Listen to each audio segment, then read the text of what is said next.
കപ്പ, ബറോട്ട, പുട്ട് എല്ലാത്തിനോടും കഴിക്കാൻ പറ്റിയ നല്ലൊരു ബീഫ് റോസ്റ്റിൻ്റെ റെസിപ്പി നോക്കിയാലോ?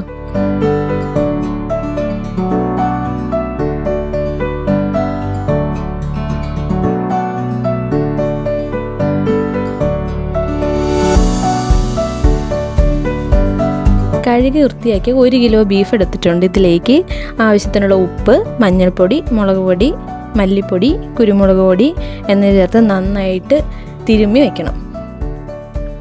അടികെട്ടിയുള്ള നല്ലൊരു പാത്രം അടുപ്പിൽ വെച്ച് അത് ചൂടാകുമ്പോൾ അതിലേക്ക് വെളിച്ചെണ്ണ ഒഴിച്ച് അത് ചൂടായി വരുമ്പോൾ നമ്മൾ നേരത്തെ തിരുമ്മി വെച്ചിരുന്ന ബീഫ് അതിലേക്ക് ഇടണം. 1 കിലോ ബീഫിന് 1/2 കിലോ ചെറിയ ഉള്ളി എന്ന കണക്കിന് വൃത്തിയാക്കിയ ചെറിയ ഉള്ളിയും ചേർത്ത് ചെറുതായിട്ട് അരിഞ്ഞു വെച്ച ഇഞ്ചിയും വെളുത്തുള്ളിയും കറിവേപ്പിലയും എന്ന് ചേർത്ത് നന്നായിട്ട് ഇളക്കി മൂടി വെച്ച് ഈ ബീഫ് വേവിച്ചെടുക്കണം. ബീഫിൽ നിന്ന് തന്നെ ആവശ്യത്തിനുള്ള വെള്ളം ഇറങ്ങും.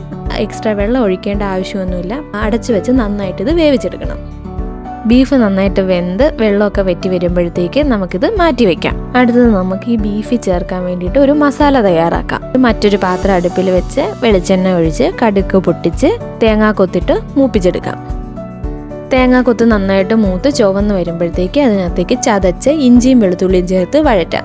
ഇഞ്ചിയും വെളുത്തുള്ളിയുടെ പച്ച മണമൊക്കെ മാറുമ്പോഴത്തേക്കും ചെറുതായിട്ട് അരിഞ്ഞ സവാള, പിന്നെ എരിവിനനുസരിച്ച് പച്ചമുളക് 3-4 പച്ചമുളക് എന്നിവ ചേർത്ത് വഴറ്റാം. സവാള പെട്ടെന്ന് വഴന്ന് കിട്ടാൻ വേണ്ടി ഈ സമയത്ത് ആവശ്യത്തിന് ഉപ്പ് ചേർക്കാം.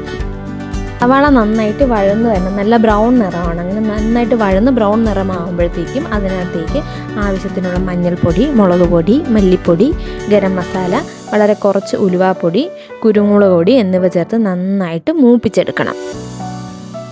നമ്മൾ നേരത്തെ വേവിച്ച് വെച്ചിട്ടുള്ള ബീഫിലേക്ക് ഇത് നമ്മൾ ചേർത്ത് ചെറുതീയിൽ വീണ്ടും വേവിക്കാൻ വെക്കണം. ഈ സമയത്ത് കുറച്ച് ചൂടുവെള്ളം കൂടി ഇതിനകത്തേക്ക് ആഡ് ചെയ്ത് നമുക്ക് മിക്സ് ചെയ്തെടുക്കാം. ബീഫിലേക്ക് ഈ മസാല നന്നായിട്ട് പിടിച്ച് ആ വെള്ളമൊക്കെ വറ്റി കഴിയുമ്പോഴേക്ക് കുറച്ച് ഗരം മസാലയും കുരുമുളക് പൊടിയും കറിവേപ്പിലയും കൂടി ചേർത്ത് മൂടി വെച്ച് ചെറുതീയിൽ ഒരു 5 മിനിറ്റും കൂടി വേവിച്ചെടുക്കണം. വിറകടുപ്പിലാണ് ഇത് ഉണ്ടാക്കുന്നതെങ്കിൽ കനലിൽ കുറച്ച് നേരം അടച്ചു വെച്ചിട്ടിരുന്നാൽ നന്നായിട്ടിരിക്കും.